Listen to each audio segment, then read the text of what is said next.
Well, hello everybody. Thank you very much for joining us at this BSI webinar on safe working during the COVID-19 pandemic.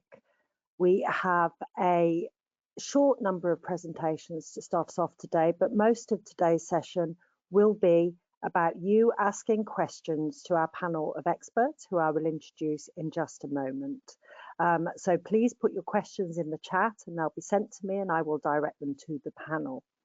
My name is Sally Swingewood. I'm a Lead Standards Development Manager at BSI, and I will be chairing the meeting today. So if we can move on to the next slide, let's have a look at our agenda. As I said, it's very simple. I will introduce you to the panel now. Then we will have a brief overview and introduction to the guidelines, and then we will go straight into the question and answer session. We have pre-prepared some questions based on those that you have sent in when you registered, but we also want to incorporate your live questions. So do send them in and we'll get to as many of them as we can. Inevitably, we will not do all of them, but we will do our best. Okay, let's go on, please. And this is your panel. First, I'm going to ask Dr. Stella Tawana to introduce herself. Stella, please.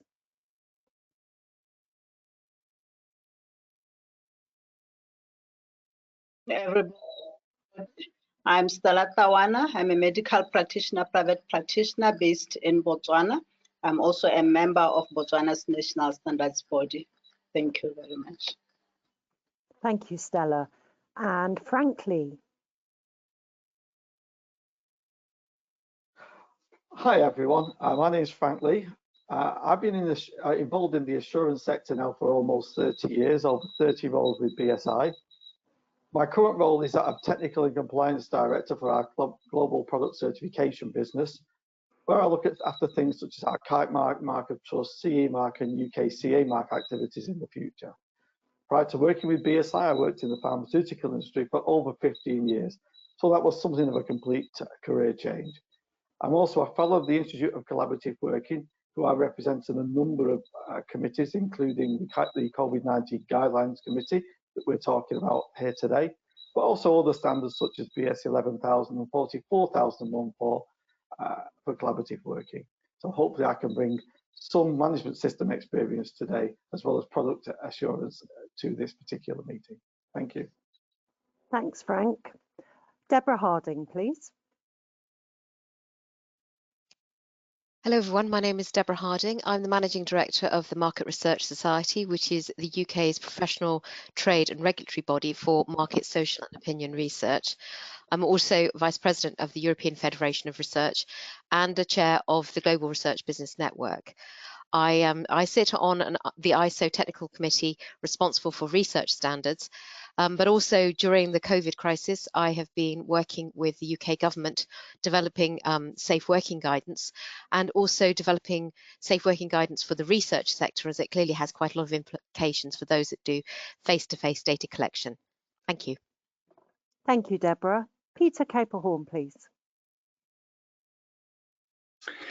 Well, good afternoon, everyone. My name is Peter Capelhorn. I'm the Chief Executive of the Construction Products Association. I also chair British Standards CB- Committee, which is a strategic focus on all construction matters. And I've also, during the pandemic, been part of the Construction Leadership Council Virus Action Task Group. And many of the related matters we're talking today have been discussed specifically for manufacturing and construction in that forum. And like Frank, I'm very hopeful that I can add some clarity and information for you all in this session today. Thank you. Thanks, Peter. If we can go on, please.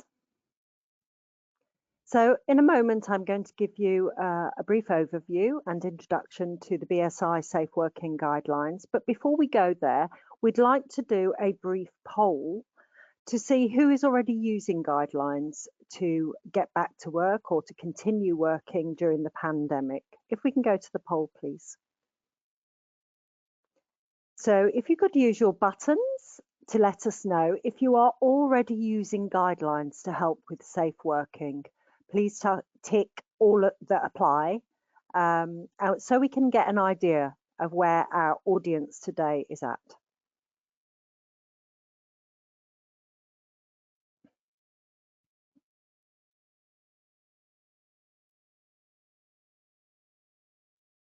Okay, David, are you able to show us some results?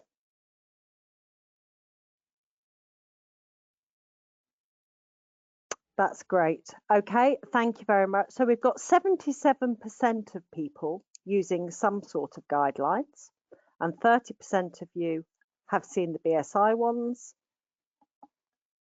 and 37% sector guidelines. That's very useful. Thanks very much. Let's go on, please.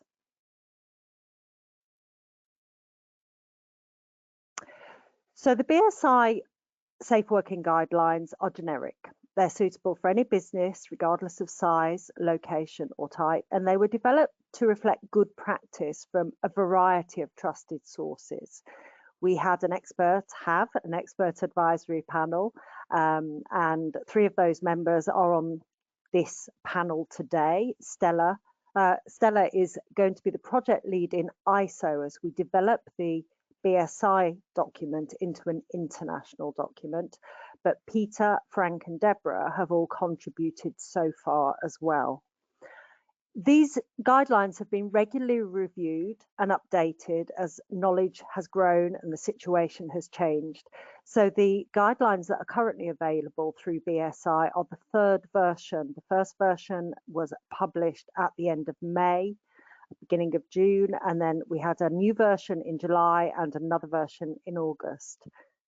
For anyone who understands how long standards usually take to develop, I think you'll recognise that this is very unusual. We've produced things very quickly, and at every single stage we've asked the public to comment, as well as industry experts and standards experts. So all of our iterations are reflecting user feedback. We can go on, please.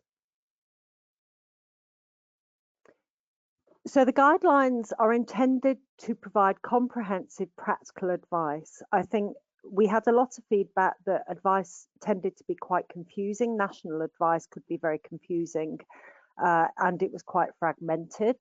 So our ambition was to bring everything into one place. It doesn't address specific situations or specific risks. They are general guidelines, but they help users to identify and manage risks and adjust how to work, when to work, both for the individuals in your workforce and as a whole organisation. It stresses the importance of consulting with workers for the best possible outcomes. If you work with the people you work with, you are much more likely to have a successful way of managing this because people understand why the measures are put in place, how it benefits them, and they're more likely to comply. It also recognises the importance of well-being and psychological health, which I'm sure many of you are aware is an increasing problem. People have been very broadly affected by this pandemic and in very different and specific ways. So as employers, organisations have a duty of care to their workers to recognise that, to take these issues as seriously as the physical issues. So there is guidance on that too. If we can move on, please. There's also in the most recent version guidance on managing outbreaks in your own workplace and in mobile workers or people working at home. How should the organisation manage that? How should the organisation manage such sensitive issues as contact tracing, testing, quarantine? Again, the guidance, the advice in various parts of the world changes. It changes frequently. So responding effectively to those changes is part of what this guidance is for, to help organisations manage that and be ready to be agile. It also covers those key questions on managing hygiene and effective use of face coverings and personal protective equipment, and stresses the importance of communication. Communication is absolutely key for any of these guidelines to work, as is monitoring that people are complying with them and improving the measures if people aren't complying with them or if they're not working. There's much more in there. Hopefully a lot of you will take a look at them. The 70% of you hasn't read them yet or haven't implemented them anyway. So I hope it will be useful. As I have mentioned, we are now moving towards a international development of these guidelines into a formal ISO deliverable. So these should reflect a much more global approach than perhaps is there at the moment. But now let's go to your questions. Let's actually hear what your concerns are and start to have a conversation. Do remember to put your questions into the chat, and let's make sure that we cover as many topics as we can. So before we go to that, we're going to have two more very quick polls, just to get an idea for our panelists of where you are in your stage of returning to work or continuing work. So, has your organisation returned to a physical workplace?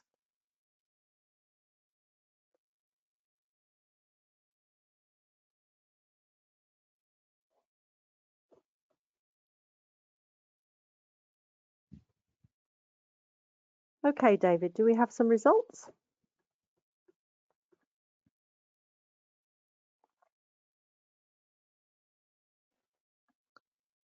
So about half of you have partially returned and 29% not at all. Okay, that's great, thank you. And one final question. Does your organisation work mainly with the public? Are you an organisation perhaps in retail, in hospitality, gyms, events? Because obviously these organisations have slightly different challenges to ones which are more closed just to their workforce.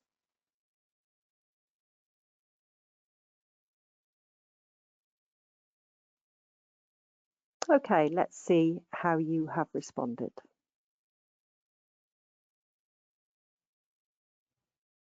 So 22%, that's great, thank you. That will help our experts address some of these questions. So without further ado, I'm going to invite the panel to all turn on their webcams so that you can see them. And we will begin by addressing some of the questions that you submitted when you registered for this event. But do, as I say, start submitting live questions as we go. The first question I'm going to direct to Stella. Stella, as she mentioned, is a medical doctor, so very useful to have you on the call, Stella. There are a lot of very specific medical questions that perhaps the rest of us can only hazard a guess at, and hopefully you will have more information. So, if working from home is 100% effective, is it advisable to return to an office environment at this point in time? Okay, thank you, Sally.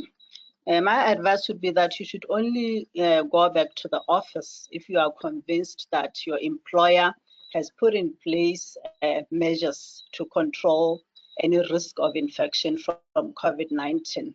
You know your health comes first. Yes, there's economic recovery that we are dealing with, but your health comes first. We are all aware of the advantages of working from home right now. But we also know that a lot of organizations have lost, they have made losses in the last few months. And now with the cost of internet, the cost of tracking, performance tracking softwares, the cost of phone calls, etc. These are the costs that maybe the organization might want to cut on by bringing you back to the office. And it's not only gains that the organization can have, individuals as well, you can also get those gains. It's very important to have that people-to-people interaction when we go back to the office, as well as the balance between, working at home and just the home work balance. We don't want you to be knocking off at 12 midnight every day. So really the answer to that is only go back when you are convinced that the organization has put in measures to protect you. Thank you. Thanks, Stella. And there's a follow-up question to that, which was a very general question. If we can go on, please. When is the right time for employees to return to work? And I'm going to ask everybody to pitch in their opinion on this, because I don't think there's one answer. But let's start with Stella.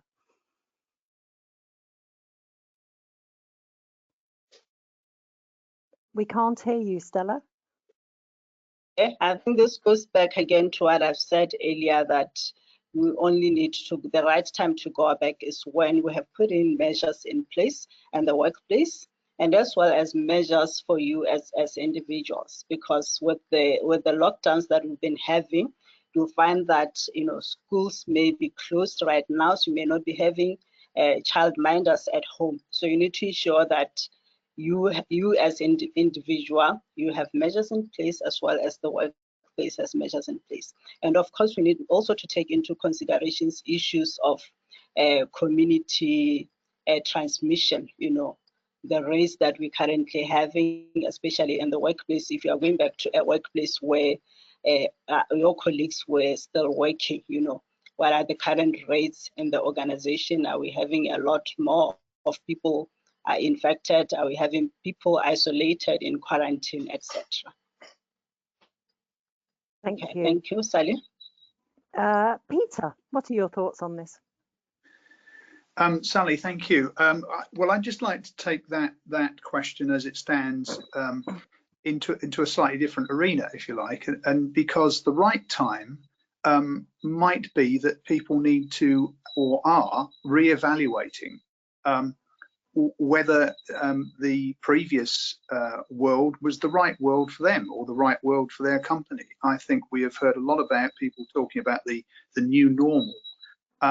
And so I think the right time, it is absolutely everything that Stella's just mentioned on the medical and the virus footing. But equally, there is a right time in terms of the business or the work-life balance for the individual. And I'm sure that many people who've had quite onerous commutes and yet have been able to work very effectively from home are now reconsidering how they should do that. And clearly we've seen many big companies also identifying that they don't necessarily want a full return to their facilities, because they're rethinking how their company will be structured in the future. Thank you. Thanks, Peter. Anything to add, Frank? Yeah, I think so. I think that when we look at this, it's going to be a combination of the individual, the role that they have, the business needs, and the environment that's specific to that individual and to the organisation. And that might include both the local situations from a COVID-19 perspective, both of the staff members, the individuals, and of the organisation itself, because they could be different, of course, because people have to travel to work often. And also the individual's conditions and their specific issues, you know, their underlying health conditions, if they have any. So I think you could actually end up with a situation in many organisations where you could have two people doing the same role but have different time frames for actually returning to work, depending on their individual needs. So I think what organisations need to do is to build in a dynamic risk assessment process and to make sure that's effectively implemented. Because I think there will be pressures on people to get back to work for various reasons. I think the question started with working from home being 100% effective. I'm not sure anything's ever 100% effective, if I'm honest. So I think there'll be needs and desires to train people adequately, to think about people's career development they may have and may want to take into account that they feel will benefit or not benefit as much as they're working from home permanently. So I think everyone's going to be different. And we also, as Stella indicated, we need to look at people's mental and physical well-being, all of which will mean that it's different when different people go back to work. So I think organisations will need to put in place specific and individual processes to evaluate when the time is right, both for the individual and for the organisation. Thank you, Sally. Thanks, Frank. Deborah, is there anything you could say on this for smaller organisations, which are obviously going to have slightly different challenges? Yeah, I think that the thing when you're running a smaller organisation, I think there is a little bit more of an immediacy. You know a lot more about what's going on with people because you're in close proximity and you probably see and talk to each other more frequently. But I think one of the things, of course, is that one of the one of the things that is always the problem is you don't know what you don't know. And I think that individual circumstances could change, even though you may have done all the consultation with people and they've said, I want to come back to work under these conditions on these days and so on. That could change. And I think that's the most important thing, is that is not to close off that communication loop, that it is a continuous process. And actually also, you know, physical things might change. Somebody might become pregnant or something like that, where obviously, you know, their concerns about working in the office will have changed because they've got another life to be thinking of. So I think that is a key point. But within smaller organizations, you do have the luxury, I suppose, of being able to have that one-to-one with people a lot more frequently. But I would also say that don't rely on it, because people have their private lives and things will be going on with them. So do check in with them frequently. But also I think that the very concept of doing things much more flexibly, you can do that in a small company. That's one of the things that small companies can do. And so flexibility is the key to any plans that you might have in place. Thank you very much, Deborah. Go on, Frank. I just wanted to pick up on Deborah's point there, because I think it's really important. I think things can change very, very quickly, both for the individual and the organisation. So I think it's really, really important that any risk assessment processes that organisations implement are dynamic. They're revisited on a very, very regular basis, a continual basis, perhaps, as Deborah alluded to, so that as things change, we think we change. The right decision today might be the wrong thing next week, and we need to be aware of this in this situation. Okay, thank you very much. We are getting a tremendous amount of questions in on the chat. So I'm just warning the panelists that I'm going to throw some questions at them very soon that they haven't seen before. I will try and make them related to the ones that we are discussing, but it's quite difficult because they're coming in all sorts of formats. So let's go on to the next slide, please. And this is a question I'm going to ask Deborah to answer first. How do we maintain physical distancing during different types of work activities? I mean, each workplace is different, but there are some general steps that can be taken to support physical distancing in the workplace. I think first off, you need to identify places where under normal circumstances, workers would not be able to maintain physical distancing rules, whatever those might be in the location that you're based. And then you have to identify how you can keep people apart and remind them of the physical distancing requirements. Now, you know, there are lots of sensible things here, using marker tape to actually delineate things like the distancing requirements, using one-way systems so that people are moving in logical ways, holding meetings virtually rather than face-to-face, having things like staggering start and end times, limiting numbers on site, using rotas, but also things like if you have customers that come onto your site, thinking using only appointment-only arrangements for those kinds of visits. Also, there are lots of empty spaces in buildings. I think that's one of the things that you kind of forget. You know, we have these sort of dead spots where we might have piled things and all of these sorts of things. So I think also having a bit of a tidy out and thinking about your empty spaces and how you might be able to use them to help you with the physical distancing requirements. And you can use them for things like drop zones, for example, for passing materials between people and depositing goods that have arrived and things like that. Where it's not possible to meet physical distancing rules, I think you need to identify physical measures to separate people. So that's things like physical screens and splash barriers, putting markers on the floor, reducing numbers allowed in certain areas, things like kitchens, lifts, that sort of thing. And then when it's just not possible, and there are things where you just can't follow the physical distancing requirements, then you need to have things like enhanced cleaning regimes, increased hand washing, limiting people undertaking any given task in certain areas as a way of trying to help that, placing people sort of back to back, side to side, diagonally instead of face to face.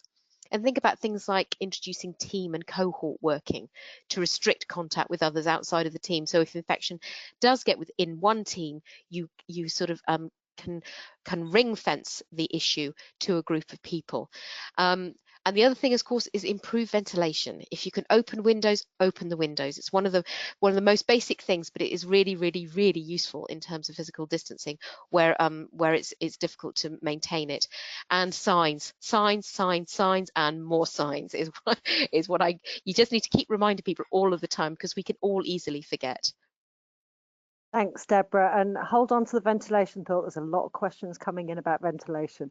But first, I'm just going to ask Peter, is there anything specific on this subject that you could give for the construction industry, which I believe is your specialist subject? And I know there's been a lot of challenges there. Well, yes, Sally, certainly. In fact, a lot of discussion's been going on through the industry bodies on how we deal with this in terms of construction, because you take all the points that Deborah's just mentioned, and then you put them onto a construction site where obviously everything is changing day after day after day, and then therefore the level of complexity multiplies up considerably. And so what you would be looking for on a construction site is to take all that guidance, all that advice, but make sure that it's appropriate for the work program that's currently going on. And that is a challenge. And so the key thing for me is to make sure that before you bring people anywhere near a site, you've got them all thoroughly briefed, and obviously that can be done over a virtual network most of the time.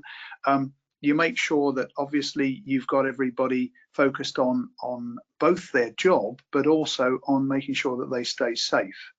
And therefore, you also need management protocols in place so that if people feel they can't actually do the job or actually maintain proper safe distancing or use the protocols that have been put in place, you make sure that there's a management system that things can be brought up, remedied very quickly at that moment, but also fed back into the systems that are being used on site. And I would just flag up at this point that actually the industry has developed safe operating procedures, and many will be aware of that. But just to say that the Construction Leadership Council publishes that guidance for construction, and like the British Standards guidance, it's updated on a regular basis. Thanks very much, Peter. I have some related questions that are coming in, again about physical distancing. So I'd like to very briefly, please, panel, direct some of these questions. Stella, do you think 2 meters is an adequate distance? What's the scientific medical thinking at the moment on what is a safe distance?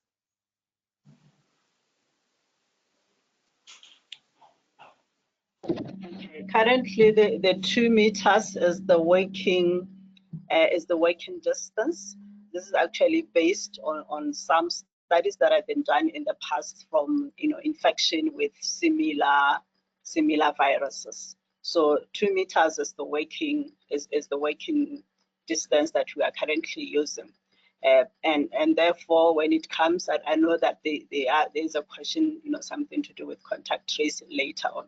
So when it comes to contact tracing, when you have been maybe 1.5 meters away from somebody who has been found to be positive with COVID-19, for 15 minutes or so, you become a suspect, mainly because of the distance that you are away from the person. So currently 2 meters is what we are using, and it is really based on the evidence that we have from past studies. Thank you very much. And with that in mind, and bringing that in again, how does wearing face masks, using them effectively, because there are also questions about whether people do use them effectively, of course, and whether the masks themselves are good enough. Does that genuinely protect the wearer as well as other people if that distance is reduced? And there are other questions around face masks coming in all the time. Is it safe to wear a face mask all day if it's hot, for example, or if you are working in a very physical way? That's some very unpleasant noise. I don't know where that's coming from. Also, do they need to be face masks, surgical face masks of a certain specification, or do face coverings, cloth face coverings, scarves, that kind of thing work? So I'd like to hear a few opinions on this, but I'm going to start with Stella from the scientific point of view.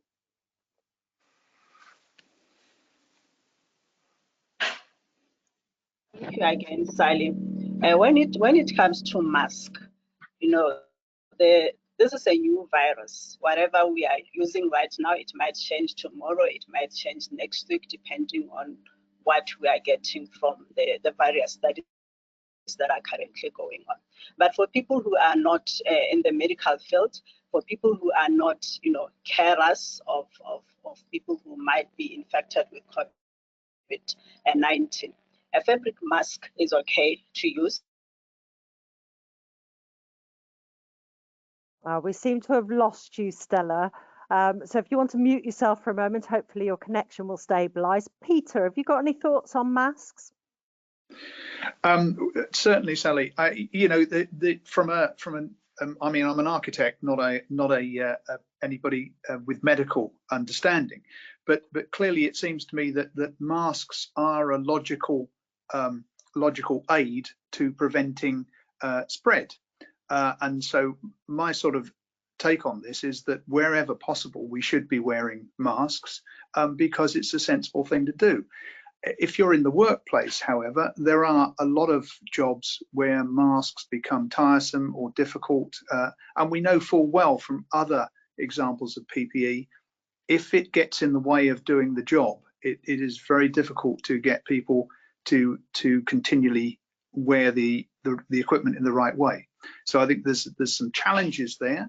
And certainly we should be open to providing alternatives such as visors, for instance, I think where we can. But clearly I'd say that wherever possible, we should be encouraging people just to wear masks on a simple logic of trying to cut down any potential for infection.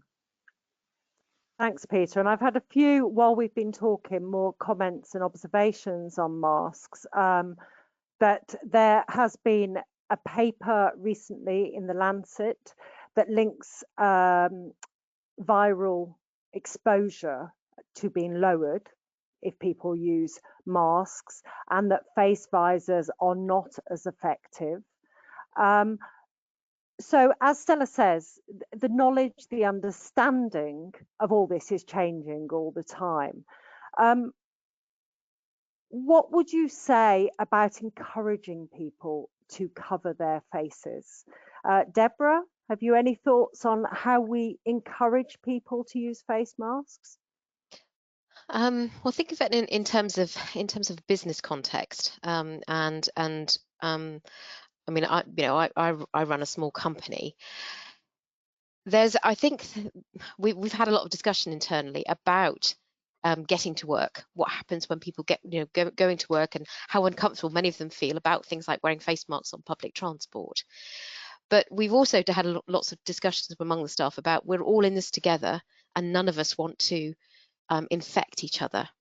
So I think that having the discussion, so it's less about the facial covering or the PPE equipment itself, but more about the fact that of if you like, a community.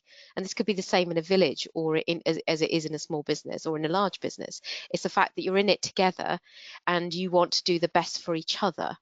So I think that kind of conversation can be helpful, because I think that otherwise it becomes a bit of a culture war issue. Are you for masks or against masks? Are you for vaccines or against vaccines? And in the business context, it's not about that. It's about, how do you feel about protecting your friend and your colleague? And how do you feel about the business doing well so that you've got a job and all of those kinds of things? And if you like, that sort of social contract that you have as employees together. So I think that's one of the, I mean, actually physically in the workplace, having people all wearing facial coverings would be very challenging, I think, in terms of communication. But if you've got the ability to do physical distancing, then it shouldn't necessarily be be required in the same way. Whereas, you know, if you're a bus driver, then clearly it's an occupational requirement. So it really does depend on the environment, depends on whether you can do physical distancing. But in terms of actually having a proper conversation about it, I think the more you can have it about the community that you work in and that you live in, I think the more constructive it can be.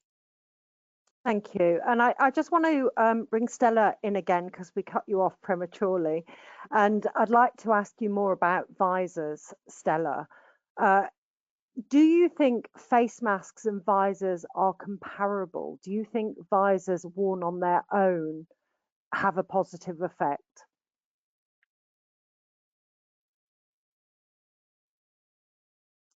Stella, are you able to speak?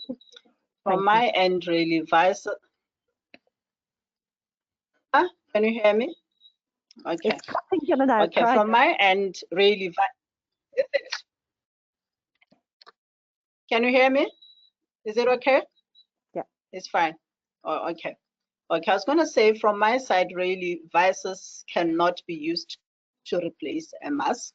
I know there are a lot of opinions out there.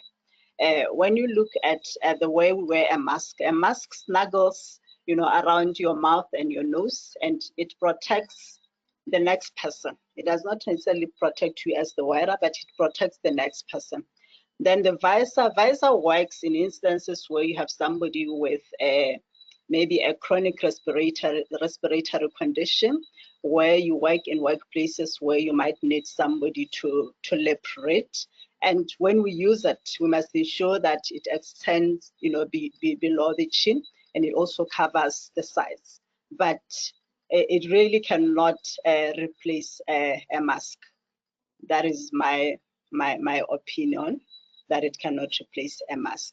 I know there are instances where when we are in the health field, we do use a mask and a visor to protect our eyes from possible spillages. Thank you.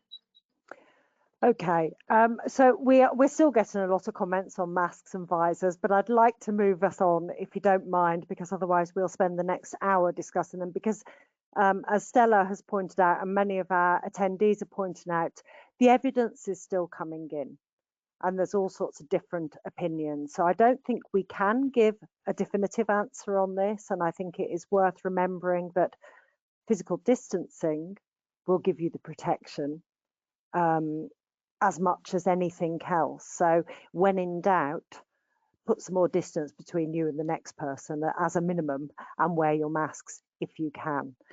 We do have lots of questions about disposable masks, the effect on the environment, safe disposal, the hygiene. So maybe we can come back to that later, but let's move on to the next slide for the moment, because it does relate actually. How do we communicate that we would like to make some practices compulsory, for example, wearing masks, but because they are in everyone's best interest, but we can at this stage only make them voluntary? I'm going to start with Frank on this one, please. Okay, thanks, Sally. It's a good question. Well, when I think about it, clearly what can be mandatory and what's voluntary depends to a great extent anyway on the country and the local rules that apply there, because this will differ wherever you are. So we've got a lot of people on this particular meeting today. They'll all be working in many cases to different rules. Regardless, I believe that whether it's mandatory or not, when people do something because they believe it's the right thing to do in their heart, not because they're made to do it, then that's a lot more effective anyway. So regardless of whether it's a compulsory or voluntary, I think you need to take a number of steps. I think first off, you have to plan and to be clear about what you want to and what you need to achieve, and then how you will achieve that outcome. I think that plan should be risk-driven and continually reviewed to make sure it's effective and it's current. And we talked about this a little earlier as well. I think then you need to implement processes so that people follow them. And you need to keep those processes as simple as possible so people can understand them. And then you need to communicate. You need to communicate why things need to be done. And that goes back to the masks issue as well. If you communicate the reasons why you want people to wear the masks effectively, then hopefully you'll get better and more consistent utilization. And then when you're communicating, you need to make sure you're communicating consistently. You need to communicate regularly. Tell people why you want them to do things. Take the time to explain to them your rationale and be completely honest. Also remember when you're communicating that communication is a two-way process. So you've got to listen. Make sure that wherever you can, you act on what people say back to you. People love to feel they've been involved in this process, so make sure you're involving them. You're taking their feedback. And then you can do that to build trust and engagement, both of which are going to be key. I talked earlier on about being honest, because honesty is a key step in engaging, getting people's trust, and they have to trust you, and that you have to trust that you're doing the right things to get that engagement with them, get them to do the right thing, and then you instill the right culture in that organization. And again, that helps when you're talking about things like use of masks, use of PPE generally. That culture is really important. And I think when Deborah was talking earlier about all the things you can do on social distancing, it strikes me, you get the right culture, people will maintain that social distancing.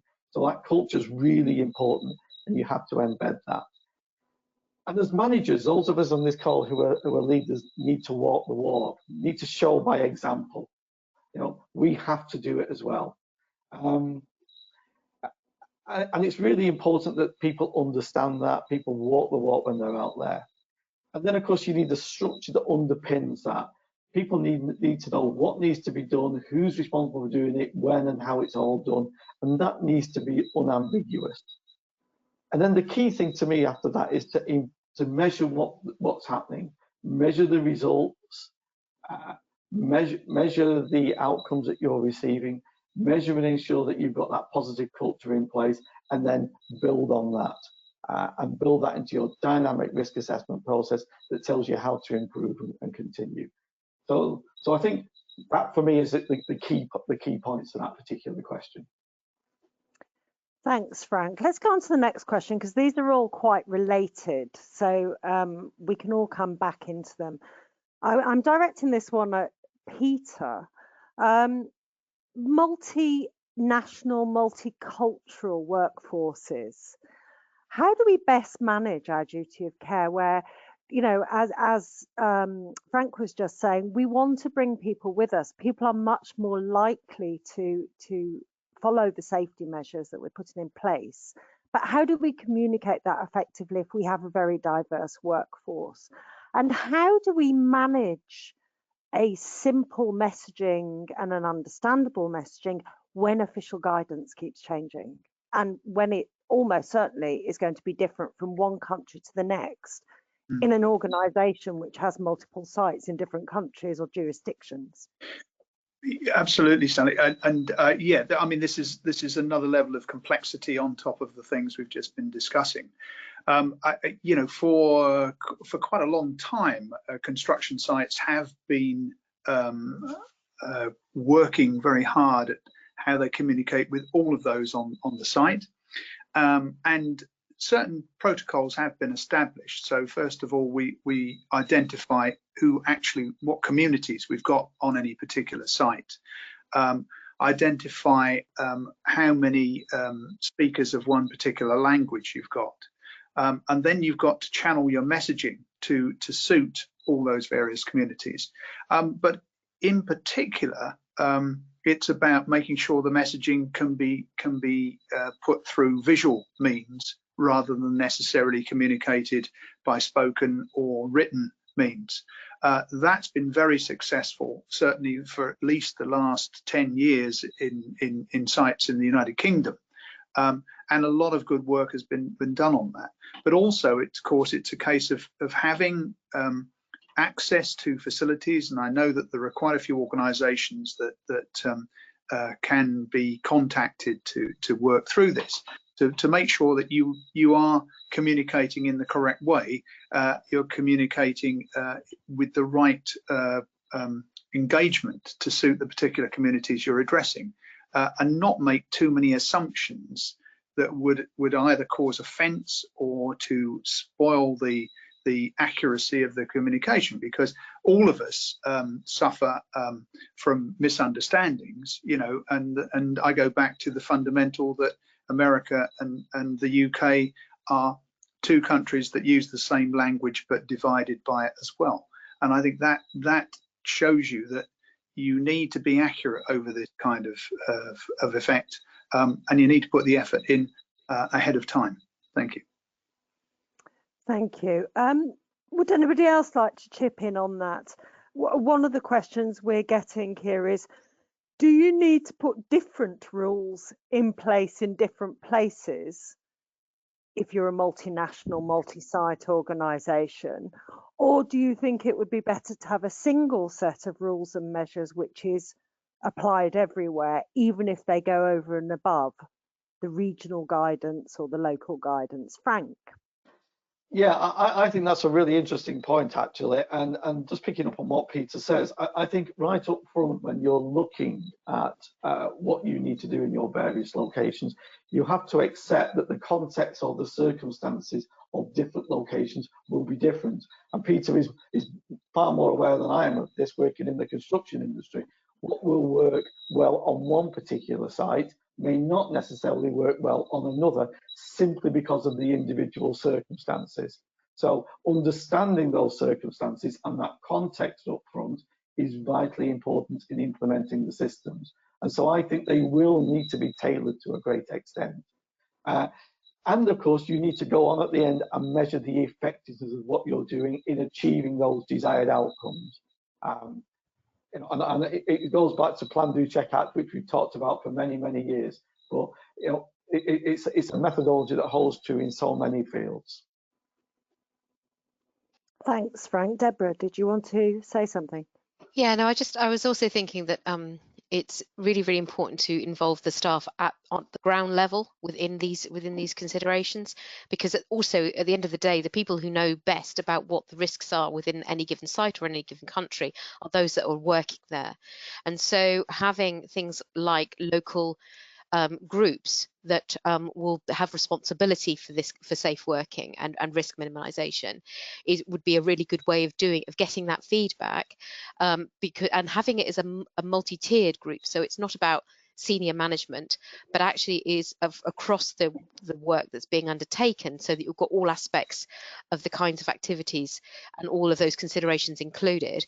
And also, and I would say this, being MD of the Market Research Society, actually do research with your employees about how it's working. You know, get some direct feedback, but in a quantifiable way and on a frequent basis, because things will change, and as things change, those plans need to evolve. So have that continuous feedback loop using things like surveys and use the staff. Thanks, Deborah. If we can go on to the next question, I'm going to come to Stella, please. It again, all related. It's not just about work, of course. What people who work do when they are not at work is also going to have an effect on virus transmission, as is travelling to and from work. How can we address these things in a respectful, ethical, legal way, but also in a way, lots of noise there. If you're not speaking at the moment, apart from Stella, please could you mute yourself? How can we do this so it's effective as well as respectful? Thank you, Sally. I think this goes back to what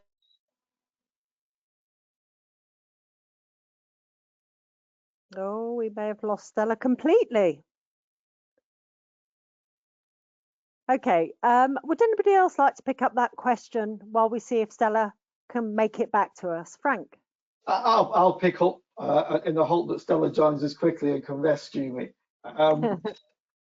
I think this is, again, another interesting area, and it's clearly something that needs to be addressed both sympathetically to the individuals and with respect to the individuals. I think a great starting point is communication. so that they know why it's important that this information is understood and shared, and why it's important that the organisation understands these things and has this input. And I think part of that is, and I think it was Peter who touched upon it earlier on, is about this effect it can have on your colleagues, and making sure that your colleagues, you're protecting your colleagues. So it's not, there's an altruistic element here as well that needs to go into that communication. Again, you know, I talk a lot about risk assessment, and I think risk assessment and the risk assessment process will probably need to be deployed in some way here. But actually, getting a lot of the information and doing a lot of that assessment could be done by those individuals themselves if they're trained and competent to do so, which might be a more sympathetic way of approaching that with them. And then for the employers and for those people who are using that information to really only see the outcomes of that, if you like, not all the details on how it was arrived at. And that would give people, give organisations a starting point on where to start, where to guide, where to inform, to formulate general guidance, and also to start to identify specific guidance that could be given more generally so that people would know what applied to them but wouldn't have it specifically identified to them. And I think also making sure that the managers of people are trained and able to have those positive and meaningful conversations with people so that that information is obtained to enable a full review and assessment to be done, but done in a way that is respectful to people. Thank you, Frank. Stella, I believe you're still having some connection issues. Is that correct? If so, let us know and we'll come back to you in a little while when you've sorted it. Yeah, sorry, I'm still having issues with my internet. I'll come back. I'll try and connect directly. Okay, thank you, Stella. So we'll speak to some other issues first in the meantime. A question that's just come up on my screen is, has the panel seen fatigue on the behaviour of staff and the public in relation to government guidance, medical guidance, other guidance? It seems that people are beginning to be tired of following controls. There is a wish, possible magical thinking, to just live normally again. Are people aware of this happening in workplaces, and how do you manage that? How do you deal with it? Peter, I saw you nodding, so let's go to you first. I shouldn't nod, should I? Yeah. Yes, thank you, Sally. Yeah, well, firstly, yes, I do see that. You see it on the news. We've seen it with lots of gatherings reported. And yes, I've not got any direct experience in terms of the workplace, but I've talked to colleagues about it. And I think the way we need to address this is on several levels. Firstly, there's the top level messaging that we are still in the middle of a pandemic. And we also need to understand that the long-term effect of the virus, we just don't know. So medically and from a risk point of view, there are many things that still have to come out. So that's the important big stick message, if you like. But clearly people are weary and they want to get back to a normal lifestyle. And I think the challenge for all of us is to try and refresh, try and make the messaging a little bit different. You know, I know with my own team, I'm exploring all sorts of things that we would normally do in the real world. For instance, an away day. Maybe we're going to get together to have a virtual glass of wine with each other. It's those kind of things that will then enable you to refresh the messaging, maybe tease out why people are feeling fatigued. Maybe you move things around, change arrangements, change rotas, give people new perspectives, because it's only by staying fresh and alert that we will actually keep people safe. And I think that's really the important thing for me. Thanks very much, Peter. Shall we go on to the next slide, please, because I think this relates really to this going back to normal life.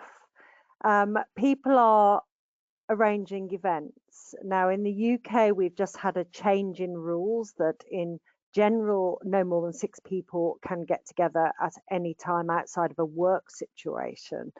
But of course, for some people, their work is arranging these events where there are more than 6 people. So in many countries, people will be having weddings, they will be having funerals, they will be having birthday parties, who knows? And this question came in, I believe, from the Caribbean, somebody who is assessing and implementing a system to manage the risk in community activities, such as village halls. How would you advise workers in these situations to best manage the safety aspects in these group gatherings so that people can have some semblance of normality without it really escalating the risk? Deborah, please. It's an interesting question. I think the first point is to really think about the actual physical environment, because the physical environment will dictate how people behave within that environment. And so a lot of it will be to do with preparation prior to anyone actually arriving in the hall or hotel or wherever else it might be. So cleaning, deep cleans, the frequency of that clean, and also how things like touch surfaces, contact surfaces and so on in things like facilities, the toilets, kitchens, that kind of things are going to be cleaned. Any equipment that's going to be used has that equipment been cleaned? Ensure, and if you've got things whereby you'll want to give equipment to each person that is visiting, make sure that everyone has their own individual piece of equipment and is not sharing it. Think about things like the furniture and the positioning and layout of the furniture. Think again of putting people side to side, diagonally, back to back, but not face to face. Then having much more personal hygiene available. So putting things like additional hand washing and stations and sanitizer units in places, potentially giving each person a little personal hygiene pack, again, so that it's very much there and it's reminding them about what they've got to do. But also, if you're doing things like serving refreshments, you need to be thinking about minimizing self-service, ensuring everyone has individual cutlery provided. You don't have big sort of trays of forks and knives for people to pick out. Instead, everyone has individual. Follow food safety guidance. Think about things like if you're handling frozen food, and some of the research that's indicated that the infection can last longer on frozen food than food that's unfrozen. Ventilation. People must think I'm obsessed with windows, but think about the ventilation again. Have those windows open rather than the AC equipment if you can. Think about all the doors that are not fire doors. Could they be propped open so there are fewer touch surfaces? But if you do have to use AC, make sure that the air conditioning has been tested, because lots of halls and venues have been closed for ages, and that really can build up other types of infections. Think about things like Legionella and that sort of side. So make sure you've had the equipment serviced before anyone comes in. Think about things like the public areas, having queuing systems, managing start times, when people arrive and so on. Having things like public zones and using things like perspex to divide people if there are areas where physical distancing isn't possible. Also think about what's going on outside. What's going on outside? Where can they park? Is there places for bikes and other types of modes of transport? So discouraging the use of public transport, for example. Also, you need to look at things like your emergency preparedness, your fire and first aid requirements.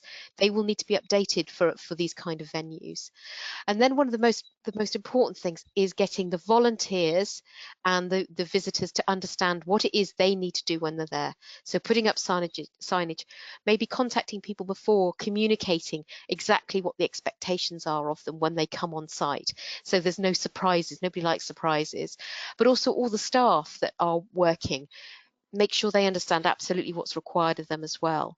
And again, think about things like having fixed teams of people. So again, if an infection does result, that you've restricted it to a smaller group. And signs, and more signs. I'm obsessed with signs and windows. Thanks very much, Deborah. There are so many questions in. I'm finding it difficult to know how to go, so I'm going to move on, Peter. The next question is for you anyway. So be careful what you wish for. And this is very much about effective economic operations without compromising safety. And this is such a big issue across the world. We know that.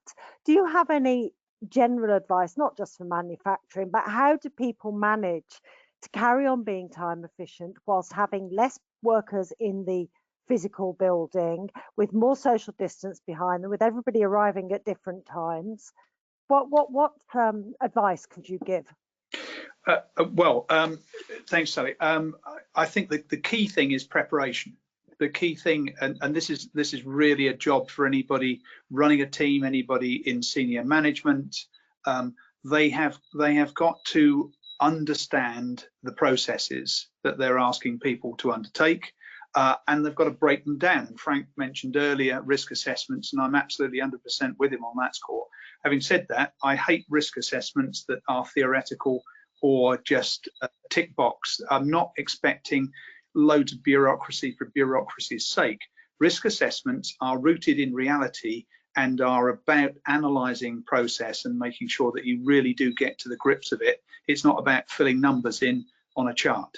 But my key message to everybody is management has got to take on responsibility. They have got to go through the system. They've got to make sure that they understand what their production entails, and if possible, and I know this from direct experience from a lot of our members, lots of manufacturing facilities can create more space. I mean, it goes back to a bit what Deborah was saying. You know, we ignore lots of space in buildings generally, and if you just stand back for a minute and say, you know, I can move this around, or I can make these face in opposite directions, or actually I can, which is what's happened in quite a few manufacturing facilities, I'm going to shut down or each alternate line because that gains me space, and then I'm going to ask people to go onto a different shift pattern so that I can maybe make up some of the production that I've lost.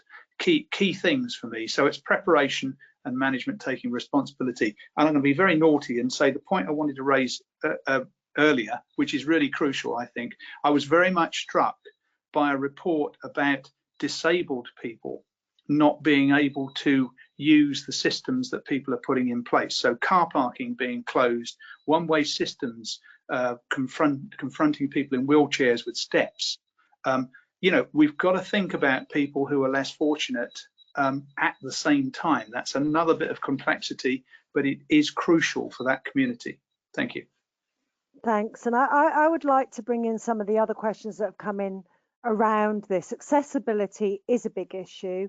A lot of measures that have been introduced have had unintended consequences for certain people. So as Peter said, we need to consider that.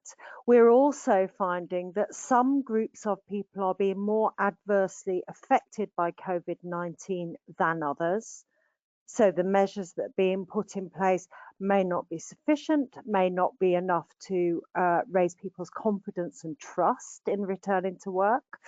So I would like to check how Stella's connection's going, and I'm going to ask her first about that. In the UK, in Europe, and in the US at least, we are aware that ethnic minority communities are being adversely affected. They are having high levels of infection and higher levels of fatality, even though they may not be deemed as clinically vulnerable medically because of their specific conditions. Could you give any advice on how we can help groups of people who are seeing higher rates of infection and fatalities to have confidence, to operate safely, to work with their employers? Okay, thank you, Sally. I hope this will work. This is working now. Very good. I think it again goes to the communication component. You know, people need to first understand why should I do this? You know, why should I social distance? Why should I wash my hands? Why should I put on a mask?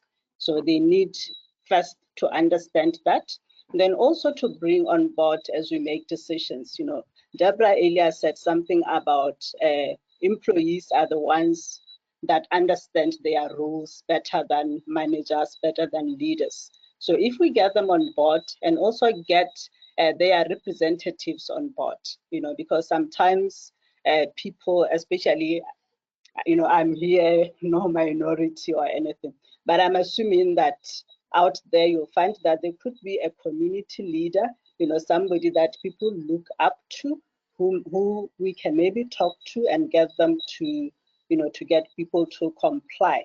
When you look for our situation in Botswana, you'll find that there's also social systems in place from the health side.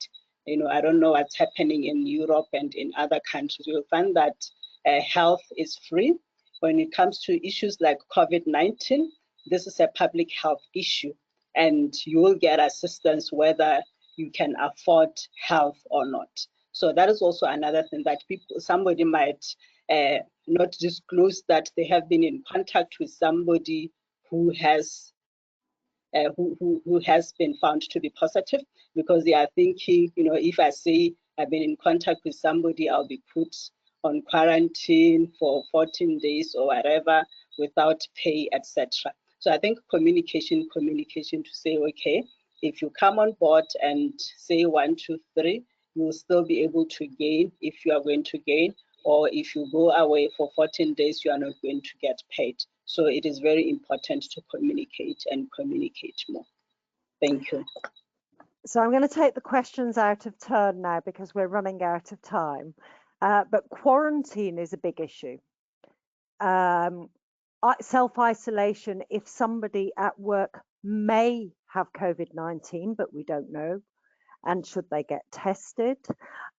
Should other people they have been working fairly close to or very close to also self-isolate? Should we be requiring people to have tests if they have been on holiday? Who should pay for this? Should they get paid?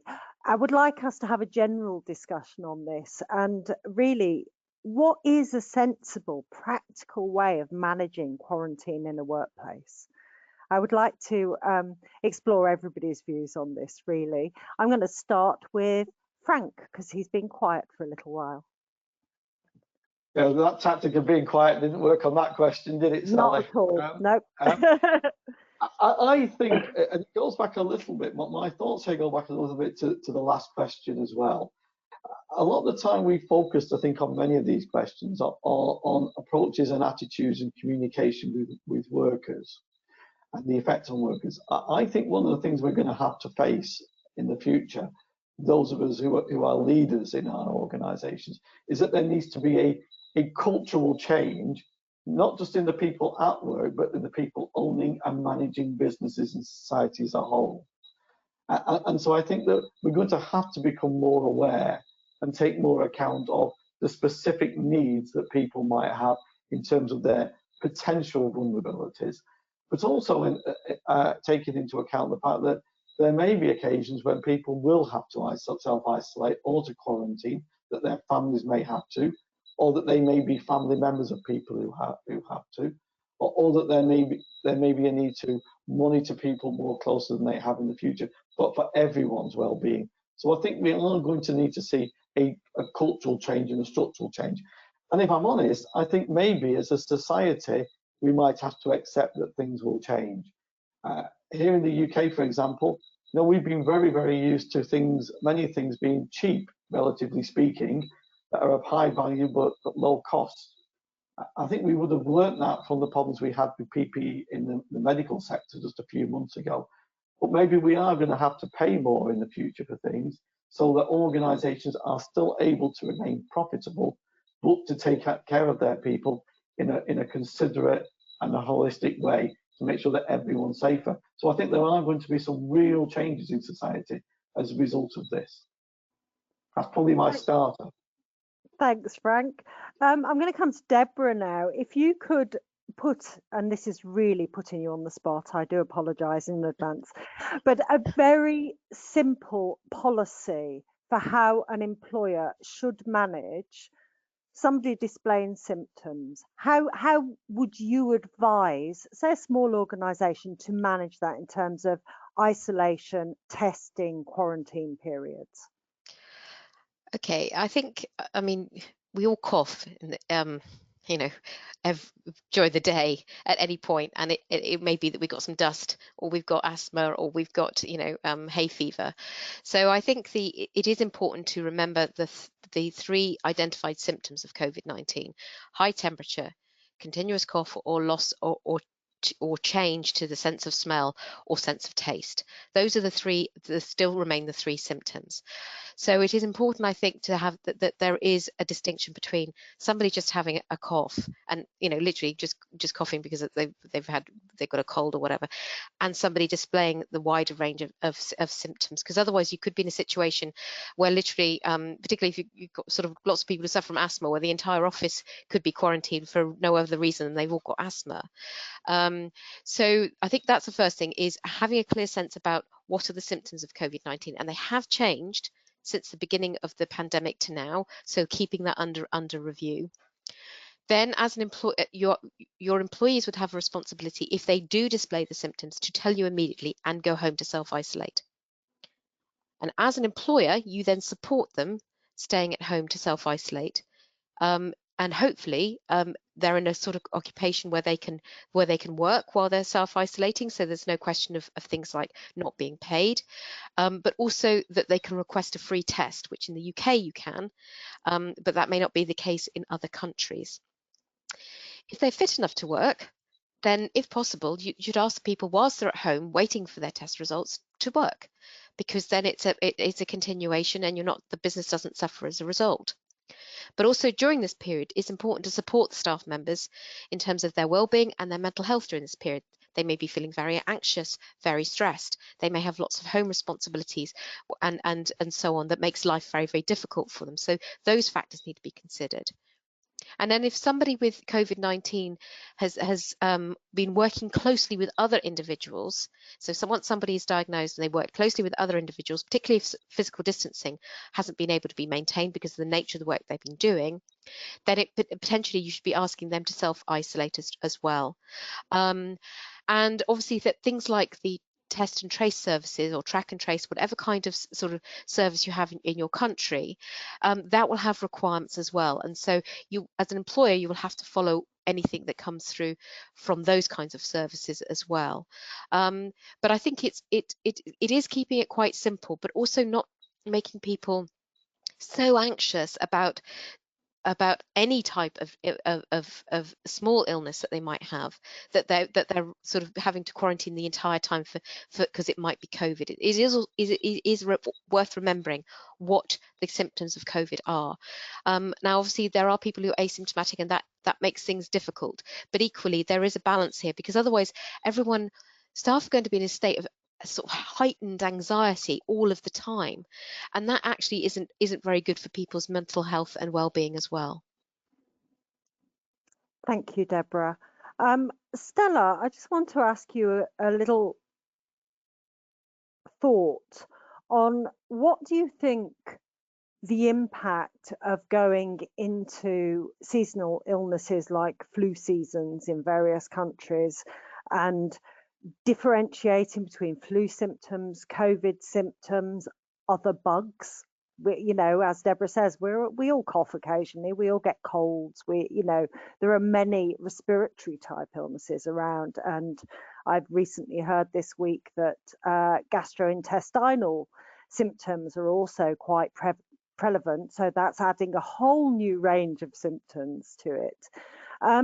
Can you give any words of advice or reassurance on going in through different seasonal illness cycles, how people can manage without perhaps becoming absolutely paralyzed by fear and overcautious?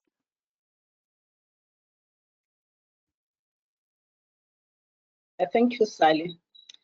That is a very difficult question. I know. Because Yeah. Sorry. Because the signs and symptoms maybe except for the loss of taste, all the other signs you would still get them from the seasonal flu.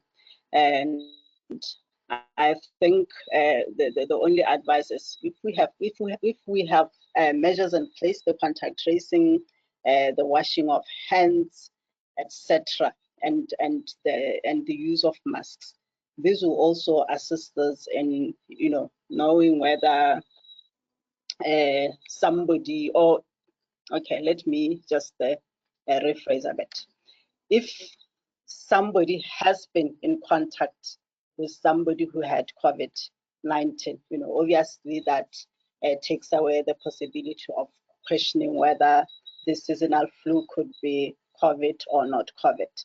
Then the other thing is the issue of vaccines, that we, at least with seasonal flu, we do have vaccines in place that we can use for those who are at risk, such that when somebody comes through, then we are now thinking COVID instead of thinking, could this be a seasonal flu? Then another thing, just an example of what has happened here in Botswana, we're just from winter, which is the time when we usually have a lot of flu around. We didn't see a lot of cases coming through with seasonal flu, and I think it was mainly because of the use of masks and again, the washing of hands that has reduced the numbers of the usual numbers that we get to see with flu. But it is going to be really very difficult to differentiate between the two. So a message of perhaps be gently cautious if you're displaying symptoms. I think, as Frank was saying before and Deborah was saying, think about other people, and if you can work from home and isolate just while you work out what is happening with your health, that would be useful. And again, the communication with your employer and your fellow workers, so they know if they may have been exposed or not. We've had a lot of conversations about the stigma of contracting COVID-19 or potentially being the person who has spread everything. And this impacts again on the much wider psychological health, well-being. People are concerned about talking about it, concerned about being honest, concerned about their own health. Very briefly, panel, because we've only got 10 minutes left and there's a few questions. So just a few words each, please. What advice would you give to organisations on how to manage the psychosocial risks, the psychosocial side of this pandemic? Deborah first, please, just a few words. Or few words on a big topic. There is plenty of guidance on stress and mental health. So do use the resources that are available. Keep in touch with people working at home and who are suffering with any health issues, because just knowing that there is communication and two-way communication is really important. Talk openly with workers and staff about the possibility they may be affected, and tell them what to do to raise concerns or who to go to if they want to talk things through. Involve workers in the risk assessments and keep workers updated on what is happening so they feel involved and reassured. And discuss the issue of fatigue, which we've already discussed, and make sure that people are thinking about their health and the way that they work. Thanks, Deborah. Peter, any thoughts? Sally, thank you. Yeah, I think it's about being honest with people, for one, but it's also about trying to encourage everybody to and again, a theme we've previously covered. We're all in it together. It's nobody's fault, so you don't try and single people out, and you don't try and identify any particular direction for the conversation. So we're in it together. Be open and honest, and make sure that where people have concerns, you can bring in some focus, if you like. Many companies have backup systems or backup facilities, guidance. They have on their HR side, on their human relations side, facilities for people to contact other organisations.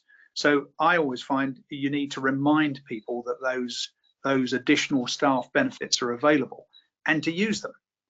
Thank you. Thanks, Peter. Okay, different question for you, Frank, and to everybody. I'm going to come to everybody on this one, so it's not just you, Frank. And again, if you can keep it very brief, please. Do you think this change in the way we are working is here to stay? Is this long term? Should the changes we are making be something we should be planning for permanent change? Yes or no, Frank? Yes. I think the world will never be the way it has been in the past. So I think yes, things have changed, and so I think organisations do need to look to the long term. I think a lot of the way we've started to work, these changes would have happened anyway. But what the COVID situation has done is it's speeded that process up.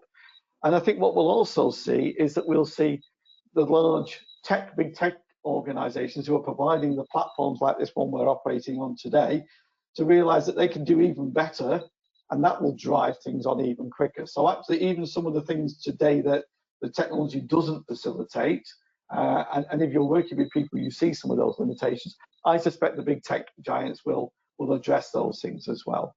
I think economies will change. I think the way we live will change. I think there will be less people working every day in the office, so we won't need as much office space.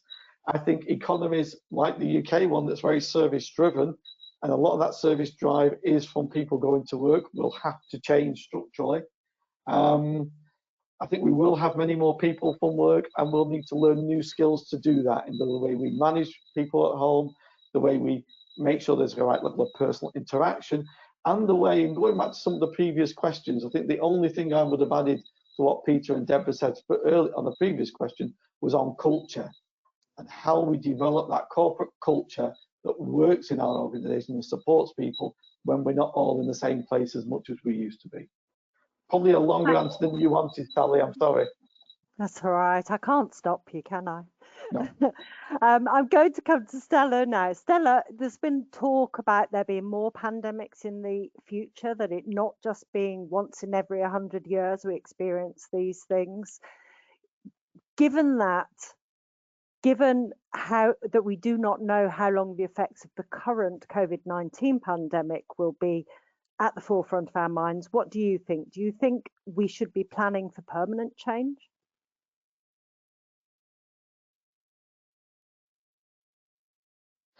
Yes, I think we should be planning for permanent change. And as Frank has just said, from the business side of things, more work from home. And when you look even at the schooling system, we have been having our kids go into schools. And I think in the future, we'll really now be looking into having more of homeschooling. And then when you also look at it from the political and from the research side of things, that suddenly we also now get to see the need for health, the need for research, the need to fund research. So I think again from that political end, we are also going to see a lot of changes. And for the occupational health and safety environment, suddenly again we see the need to have people who are trained in the field within workplaces. So definitely there will be a lot of changes.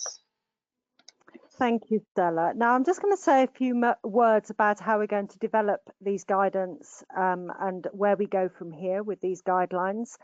But just before we close, panel, I'm going to come back to each of you for one sentence, one piece of advice, please, to how do we deal with this situation? So think about that. Well, I just say there have been some questions about the development into an ISO standard. I'm very happy to say that Stella and I will be running the very first meeting, ISO meeting, on that tomorrow. This time tomorrow, we will be working on it. Our ambition is to develop an initial set of guidelines very quickly, hopefully in 2020, so that these can be used throughout the world by those countries that perhaps right now haven't got good enough guidelines, but we will also then be developing that into a long-term full ISO standard. As soon as we have the publicly available specification, as it will be called, the ISO PAS, developed, we will move on to developing a full standard for long-term management of pandemics or epidemics or communicable diseases. That will be the subject of some debate, I have no doubt, before we finally fix on exactly what we're covering. So, you know, please do stay in touch, give us your thoughts, let us know what would be useful to you. I think we're going to have around 60 countries involved in this, so hopefully we will get a really good global view with lots of user input, but do stay in touch and details of that will be sent to you, and let us know what's working and what's not working for you. Right, very, very quickly, one piece of advice, one sentence. Peter. You're asking a great deal, Sally. One sentence, a deep breath. I would say to everybody, please stay aware. Things are changing all the time, and stay alert, because this is potentially a very dangerous thing. And one extra thing that I didn't manage to slip in is the environment issue has been happening while we've all been focused on the health issue. What COVID has shown us is that there are huge environmental issues out there, and the contrast between a fully functioning economy and not shows us the work we've got to do on the environment. Thank you. Thank you, Peter. Deborah. Be flexible. Don't assume that the assumptions you've already made will stay the same. They won't. This is the long term. For business owners out there, the temptation is to save money and to sort of pull in your haunches and to not invest, but actually now is the time to be investing in your business, to make sure that it is fully digital enabled so that you can leverage the new economy, and so kind of look out for things like innovation funds that might be available both regionally and within your country to enable you to do that. For individuals out there, think about the area of business that you want to work in. Consider retraining. Look out for retraining schemes and things like that. If you're in an area where you know that you're in a segment of the economy that's going to struggle, think about retraining now into those kind of sectors that are really flourishing. Obviously, public health and those kind of things, but things like engineering, web design, all of those kind of areas are areas where there's a need for people to be trained. So, not one sentence, Sally, sorry. Don't worry. Frank, half a sentence, please. Half a sentence. We've okay, got a so minute. people. Okay, so I would say if you want to try to manage this, make sure that you have a dynamic, risk-driven system supported by effective processes. You communicate those honestly to people and effectively to people. You build trust. You measure that you are achieving your outcomes, and you go on and improve. If you do that, hopefully you'll look after your people and you'll come out of this at the other side. Thank you, Frank. And the last word, please, to Stella, who's about to pick up this baton and run with it in ISO.